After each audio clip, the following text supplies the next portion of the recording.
हे कैसे हो आप सभी। तो दोस्तों वीडियो देखने से पहले आप जान लीजिए कि इस वीडियो में आप क्या क्या सीखने वाले हैं। पहले इस वीडियो में आप सीखेंगे कि वोल्केनो कैसे बनते हैं। दूसरा आप सीखोगे वोल्केनो क्यों फटते हैं। तीसरा आप सीखोगे जो प्लेट टेक्टोनिक्स होती हैं वो क्या होती हैं। जो प्लेट टेक्टोनिक्स होती हैं उनकी मोशंस के बारे में सीखोगे।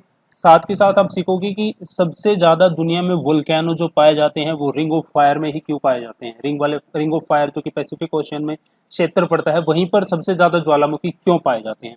और भी बहुत कुछ आप इस वीडियो में जानने वाले हैं। बने रहिए मेरे साथ। चलिए इस वीडियो को शुरू करते हैं। तो आपने अभी खबर सुनी थी कि इंडोनेशिया में जो एक ज्वालामुखी है जिसका नाम है माउंट सिनाबुंग। ठीक है। सो 2010 के बाद ये 2020 में आके फटा है। और ऐसा आपने सुना होगा कि न्यूज इससे जो राख निकली है, ठीक है, वो आसमान में जो है 5 किलोमीटर की ऊंचाई तक गई है। तो ऐसा ज्वालामुखी क्यों फटता है और ऐसे ज्वालामुखी कैसे बनते हैं वो सारा चलिए हम जानते हैं स्टेप बाय स्टेप इस वीडियो के अंदर। देखिए, जब मैं जियोग्राफी की बुक पढ़ रहा था तो मैंने जब बुक पढ़ी तो उसमें देखा कि ये जो प्रोसेस है ना सारी बहुत ही कॉम्प्लिकेटेड तरीके से आपको बता रखी है। सो जो नॉन जियोग्राफिक स्टूडेंट है, मेरे को नॉन साइंस स्टूडेंट है, जो जनरल नॉलेज चाहते हैं, ठीक है, उनके लिए बहुत मुश्किल हो जाता है ये चीज समझना। तो मैं आपको एक सरल स्टोरी में बताऊंगा। मैं ज्यादा कोई आपको यहाँ पे साइंटिफिक जो है मेथड यूज नहीं करने वाला हूँ, साइंटिफिक टर्मिनोलॉजी यूज नहीं करने वाला हूँ। यदि करूंगा तो उसको बिल्कुल सिंपल भाषा में आपको समझा दूंगा। ठीक है। तो यहाँ पे जो जियोलॉजिस्ट मानते हैं भाई जो हमारी दुनिया है ना वो सबसे पहले एक पूरा एक आइलैंड था। ठीक है। धरती पे एक समुद्र था और उसके ऊपर एक पूरा आइलैंड था। यहाँ पे आपको दिख रहा है ये आइलैंड। इस आइलैंड का नाम मैं बोल देता हूँ पेंजिया। ठीक है। इसको बिगेस्ट लैंड मास भी बोला जाता है, यानी कि एक सबसे बड़ा भूभाग का टुकड़ा। तो अब क्या हुआ, बाद में एक थ्योरी लेकर आए वैज्ञानिक, क्या, कॉन्टिनेंटल ड्रिफ्ट की। उसमें उन्होंने क्या कहा कि ये जो सबसे बड़ा भूभाग था, सबसे बड़ा ये जो लैंड मास था, इसके टुकड़े हो गए। ठीक है। तो इसमें जो टुकड़े हुए तो प्लेट क्या होती है, मूवमेंट करते अलग अलग हो गई। ठीक है। कुछ प्लेटों ने मिलके जो है यूरोप बनाया, कुछ प्लेटों ने मिलके जो है अफ्रीका बनाया, कुछ प्लेटों ने मिलके जो है नॉर्थ अमेरिका साउथ अमेरिका बनाया, कुछ ने ऑस्ट्रेलिया बनाया, वगैरह वगैरह। ये सब जो है आपको किताबों में मिल जाएगा लिखा हुआ। ठीक है। तो साइंटिस्ट क्या मानते हैं, साइंटिस्ट आज भी ये मानते हैं कि ये जो प्लेट है ना ये आज भी क्या कर रही है, मूव कर रही है। ठीक है। तो आगे हम जानते हैं कि अभी देखिए कोई भी बड़ी चीज टूटती है तो हिस्से बनते हैं उसके। तो ऐसे ही जब ये बड़ा लैंड मास टूटा इसके हिस्से बने, जो मैं प्लेट आपको बता रहा था। तो ऐसे ही कुछ छोटे हिस्से भी बनेंगे, बड़ी चीज टूटेगी तो छोटी चीज भी बनेगी, तो ऐसे ही जो है छोटे टुकड़े भी बने। तो इन सभी को नाम दे दिया गया क्या, प्लेट्स, टेक्टोनिक प्लेट्स। तो यहाँ पे आप देख सकते हो जो हमारी मेजर अर्थ की टेक्टोनिक प्लेट्स हैं उनका मैप आपको यहाँ पे दिखाया गया है विद नेम। ठीक है। चलिए आपको पता चल गया। अब आगे चलते हैं। अब साइंटिस्ट ये कह रहे हैं कि ये जो, देखिए एक चीज और आपको यहाँ पर बताना चाहूंगा, ये जो पूरा का पूरा अब मैं खेल आपको बताने वाला हूँ, ये जो वोल्केनो का, ये सारा चलेगा लिथोस्फेयर के ऊपर। देखिए अर्थ जो हमारी है, अर्थ की कंपोजिशन आप समझ लीजिए। अर्थ हमारी जो है कुछ भागों में बटी हुई है। जो अपर लेयर है अर्थ की जिसपे हम रहते हैं, समुद्र है सारे, जितने पहाड़ हैं, ठीक है, ये किसके ऊपर है, लिथोस्फेयर के ऊपर। ठीक है। लिथोस्फेयर के दो पार्ट हैं, पहला है क्रस्ट और दूसरा है अपर मेंटल। जो मेंटल के अपर पोर्शन होता है वो भी हम लिथोस्फेयर में काउंट कर लेते हैं। फिर इसके नीचे वाला जो पार्ट होता है वो होता है हमारा मेंटल। ठीक है। मेंटल में लावा वगैरह होता है। फिर इसके बाद हम थोड़ा नीचे जाते हैं तो हमें मिलती है आउटर कोर। तो आउटर कोर से हम थोड़ा नीचे जाते हैं तो हमें मिलती है इनर कोर। अभी हम ये सारा खेल जो समझने वाले हैं लिथोस्फेयर। ठीक है। ये सारा हम खेल समझेंगे लिथोस्फेयर का। ठीक है। तो अब मैं आपको बता रहा था कि ये जो प्लेट्स होती हैं, ठीक है, सो प्लेट्स की जो पार्ट्स होते हैं, जैसे कि जो हमारा लैंड मास है जिसमें हम रहते हैं, पहाड़ हैं, सारा कुछ है, ठीक है, सो इसको हम बोलते हैं कॉन्टिनेंटल क्रस्ट। ऊपर वाला जो हिस्सा होता है ना, क्रस्ट हम जिसे बोलते हैं। देखिए अभी मैं आपको लिथोस्फेयर तो दो पार्ट हैं, क्रस्ट प्लस अपर मेंटल, लेकिन जो अपर पार्ट है उसको हम क्रस्ट बोलते हैं। तो क्रस्ट में दो क्रस्ट आती है, एक आती है कॉन्टिनेंटल क्रस्ट जिसपे हम रहते हैं वगैरह, जंगल है, सारा कुछ है, और एक आती है आपकी ओशियन क्रस्ट। ठीक है। ओशियन क्रस्ट कौन सी होगी, जिसके ऊपर आपका समुद्र टिका है। ठीक है। तो ये दो क्रस्ट हो गई। अब चलिए आगे बढ़ते हैं। तो साइंटिस्ट क्या कहते हैं, साइंटिस्ट कहते हैं कि ये जो प्लेट्स है ना, टेक्टोनिक प्लेट हैं, ये आपस में जो है एक दूसरे की तरफ मूव कर रही हैं या फिर एक दूसरे से दूर जा रही हैं। तो इस तरह से क्या होता है, दो प्लेट्स के बीच में रिलेटिव मोशन होती है। सो दो प्लेट्स के बीच में जो रिलेटिव मोशन होती है उसके ही हिसाब से जो है इनको नाम दे दिए गए हैं। पहला जो आपको यहाँ पे डायग्राम दिख रहा है आपका, ये है divergent motion. Divergent motion, divergent motion क्या होता है, सिंपल भाषा में समझिए यार। डाइवर्जेंट मोशन होता है भाई जब एक प्लेट दूसरी प्लेट से अलग जा रही है। ठीक है, यहाँ पे देखिए ये इधर लेफ्ट जा रही है, इधर राइट जा रही है, तो बीच में क्या होता है, एक जोन बन जाता है, आप एक कह लीजिए इसको, एक खाली स्थान बन जाता है। ठीक है, तो अब उस खाली स्थान को कौन भरेगा, जब जो ये एक दूसरे की तरफ एक दूसरे से दूर जा रहे हैं, तो इस खाली स्थान को नीचे से आने वाला क्या भरेगा, लावा, मैग्मा, मैग्मा भरेगा। ठीक है, तो जब ये मैग्मा इस प्लेस को भर देता है और यहाँ पे डिपॉजिट आके ये क्या हो जाता है, सूख जाता है, तो एक नया बेस बन जाता है। सो जो हमारे ये जो ओशियंस हैं, और ये सारी प्रक्रियाएं कहाँ पे होती हैं, जो हमारे ओशियंस हैं ना, सागर हैं, उनके नीचे होती हैं। ठीक है, और इसी प्रक्रिया को क्या बोलते हैं, सी फ्लोर स्प्रेडिंग। ओके, फिर एक जब दो प्लेट एक दूसरे से टकराती है, यानी कि एक प्लेट दूसरी तरफ की तरफ मूव कर रही है, तो क्या होता है, जो हैवी वाली प्लेट होती है वो नीचे, यानी कि नीचे दब जाती है लो वाली प्लेट। ठीक है, जिसकी लो डेंसिटी होती है, तो वो उसके नीचे दब जाती है। अब इसकी वजह से क्या होता है, इस मोशन को हम क्या बोलते हैं, इस मोशन को हम बोलते हैं कन्वर्जेंट मोशन। कन्वर्जेंट मोशन क्या होती है, ये यहाँ पे देखिए, यहाँ पे अभी आपको आगे मैं पूरा एक्सप्लेन करूंगा, ये होती है आपकी कन्वर्जेंट मोशन। अब दो प्लेट जब आपकी जो है पैरेलल एक दूसरे से जो है रिलेटिव मोशन होती है, स्लाइड करती है एक दूसरे को, स्लाइडिंग बोल देते हैं हम उसको, लेकिन मेजर हम इसमें पढ़ने वाले हैं कन्वर्जन और डाइवर्जेंट के बारे में। ठीक है, चलिए आगे बढ़ते हैं। अब यहाँ पे आप समझ लीजिए, आपको सारा कुछ समझ में आ जाएगा कि आपने सुना होगा ट्रेंच जो होते हैं समुद्र में, बहुत गहरे गहरे खड्डे जिनको हम बोलते हैं, वो क्यों बनते हैं। प्लस साथ के साथ यहाँ से आपको समझ में आ जाएगा इस डायग्राम से कि जो है हमारा वोल्केनो क्यों बनते हैं। ठीक है, मैग्मा कहाँ से आता है। ठीक है, ये सारी चीज आप इस वीडियो में समझ लोगे। अब देखिए, मैं आपको बता रहा था, ये आपकी कॉन्टिनेंटल क्रस्ट है, यहाँ पे इसने दिखा रखा है, और ये है आपकी ओशियन क्रस्ट। ठीक है, ये कन्वर्जेंट मोशन यहाँ पे दिखा रखी है।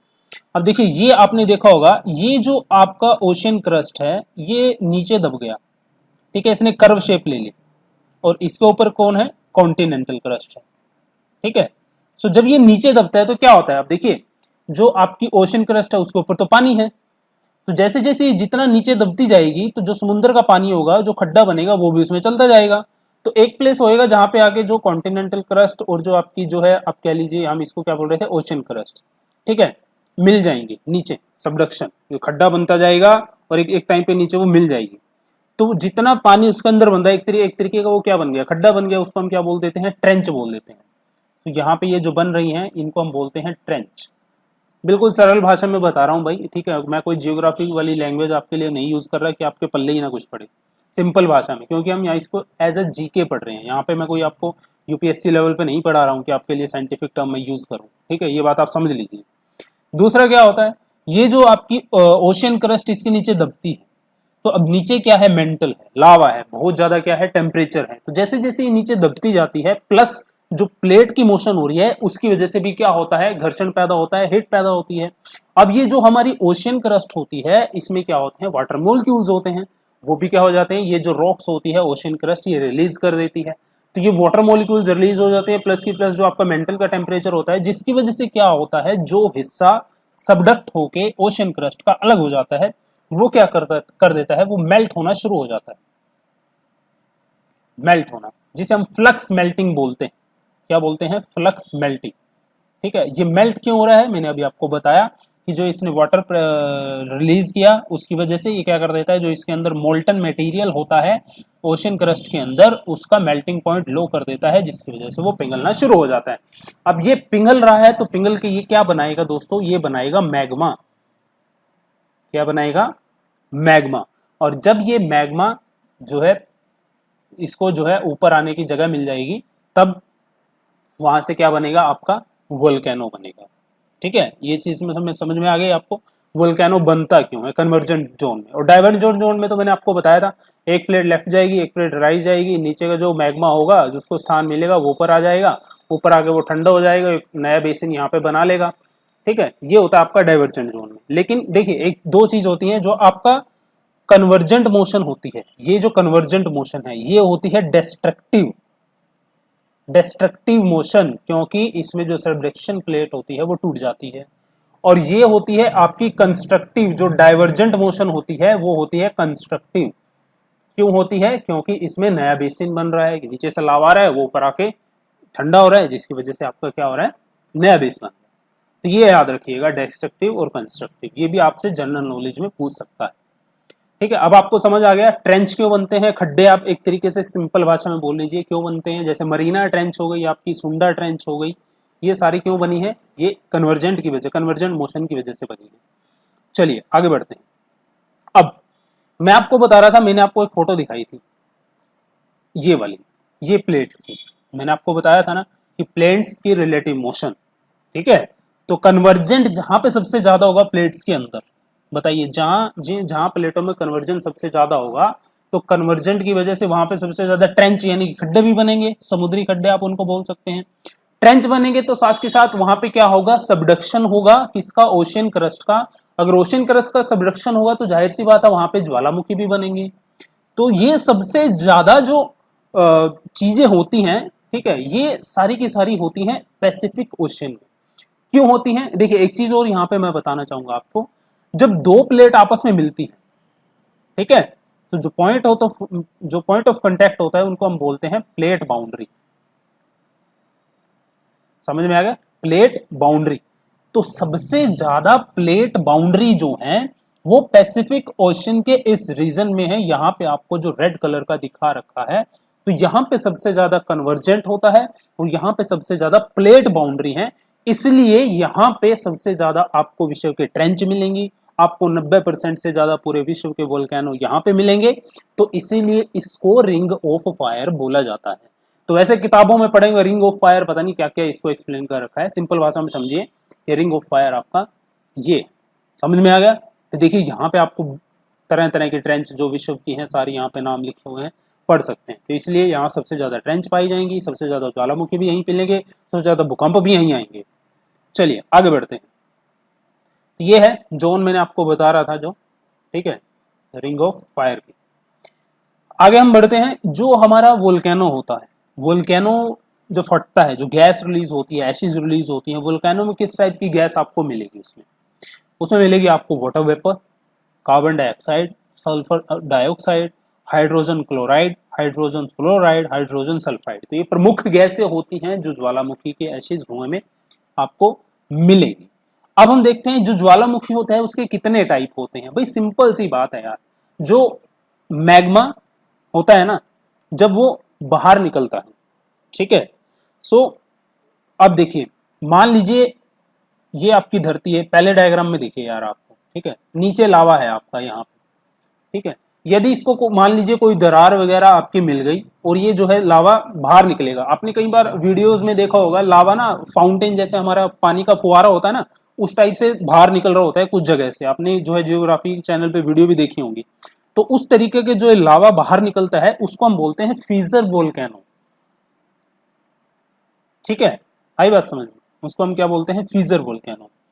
और एक होता है शील्ड वोल्केनो। शील्ड वोल्केनो क्या होता है, शील्ड वोल्केनो होता है आपका कि जो जिसमें कंपोजिशन यहाँ पे देखिए, जो आपका मोल्टन कंपोजिशन होता है, ठीक है, लावा सॉरी मैग्मा का जो कंपोजिशन होता है, जब ये लावा जब ये आपका वोल्केनो फटता है तो इसमें प्रोड्यूस जो आपकी गैस होती है, एशिज होती हैं, वो बहुत ज्यादा मात्रा में आसपास के सराउंडिंग जो है एरियाज में फैलती हैं, ठीक है, इसलिए इसको शील्ड वोल्केनो बोला जाता है। लेकिन ये डोम वोल्केनो से बिल्कुल अलग होता है, ठीक है। डोम वोल्केनो से क्यों अलग होता है, डोम वोल्केनो के अंदर मैं आपको बता रहा हूँ, जब जो आपका मैग्मा होता है, ठीक है, यदि वो ज्यादा विस्कस है, ठीक है, यानी कि वो बाहर आया और वहीं पे आके जम गया, ठीक है, आसपास के क्षेत्र पे, तो उस प्रकार के जो आपके वोल्केनो बनेंगे वो आपके डोम वोल्केनो बनेंगे, ठीक है। और जो मैग्मा की आपकी वो होगी ना स्लोप, वो बिल्कुल एक स्टीप होगी, यहाँ पे आप देख सकते हो, ठीक है। लेकिन जो शील्ड वोल्केनो होता है उसमें जो लावा होता है उसकी जो स्लोप होती है वो जेंटल होती है, बस ये फर्क है, ठीक है। लेकिन जो शील्ड वोल्केनो में जो इरप्शन होगा वो ज्यादा दूर तक जाएगा as compared to dome volcano, ठीक है। एक चीज और यहाँ पे आप समझ लीजिए, एक होता है आपका कैल्डेरा वोल्केनो। वो कैल्डेरा वोल्केनो क्या होता है, देखिए मान लीजिए कोई पुराना वोल्केनो था आपका, ये वाला, ठीक है, यहाँ पे आप समझिए, यहाँ पे आपको समझाता हूं मैं, यहीं पे समझिए, ये आपका एक पुराना वोल्केनो था, मान लीजिए मैं अभी बना रहा हूँ ये रेड कलर का, ठीक है। तो ये वोल्केनो क्या हुआ, इरप्शन हुआ इसमें, तो ये इसके जो आसपास की चट्टान थी ये टूट के इसके अंदर नीचे गिर गई, तो इसमें इस प्रकार का खड्डा बन जाता है। ये आपको गोल खड्डा दिख रहा है, इस खड्डे को हम बोलते हैं कैल्डेरा।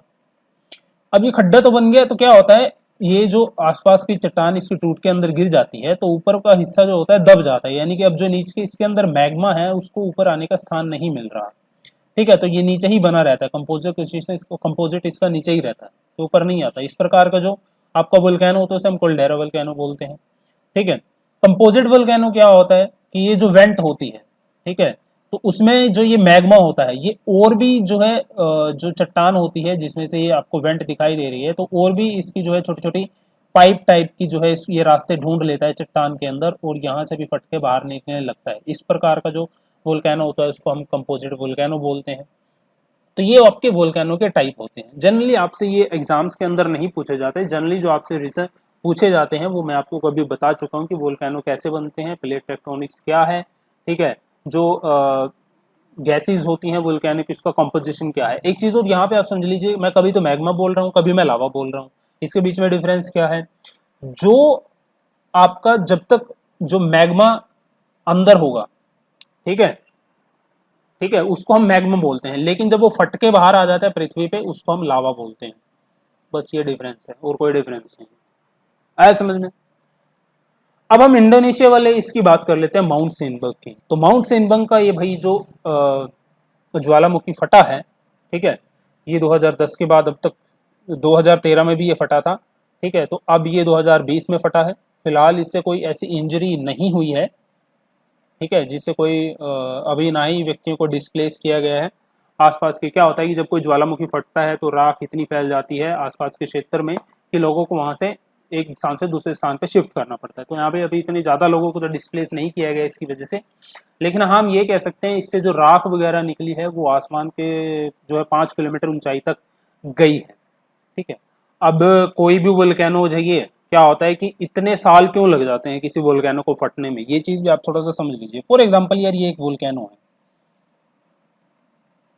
ठीक है, तो इसके अंदर है मैग्मा,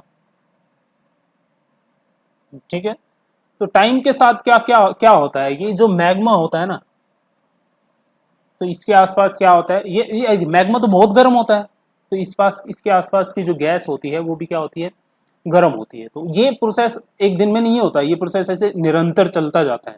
सो एक तरीके का ना ये प्रेशर क्रिएट करते हैं इसके अंदर, वेंट के अंदर, वेंट मैं इस माउंटेन के बोल रहा हूँ, ठीक है, इसके वोल्केनो के आउटर पार्ट को बोल रहा हूँ। तो एक तरीके का प्रेशर जैसे जैसे टाइम बढ़ता जाता है तो ये प्रेशर जो होता है गैसेस का वो बढ़ता जाता है। तो एक टाइम ऐसा आता है, पीक टाइम हम जिसको बोलते हैं, कि ये जो प्रेशर होता है, ठीक है, ये फटके एकदम से, जो जब इसको स्थान मिलता है, जगह मिलती है, तो ये फटके एकदम से बाहर आता है।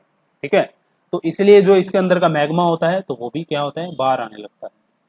तो इसलिए जो आपके ज्वालामुखी होते हैं जनरली सारे ज्वालामुखी फटते हैं। अब ये जो ज्वालामुखी आप जहाँ पे जिस लैंड पे रह रहे हो, धरती पे रह रहे हो, मैक्सिमम लैंड ये आपका भाई ज्वालामुखियों से ही बना है। जितने भी आइलैंड आपको दिखते हैं ये सारे जो है ज्वालामुखी की ही देन है। ओके, सो आई होप ये वीडियो आपको अच्छा लगा तो प्लीज लाइक कर दीजिए। मिलता हूँ आपसे नेक्स्ट वीडियो नए टॉपिक के साथ, तब तक के लिए बाय बाय।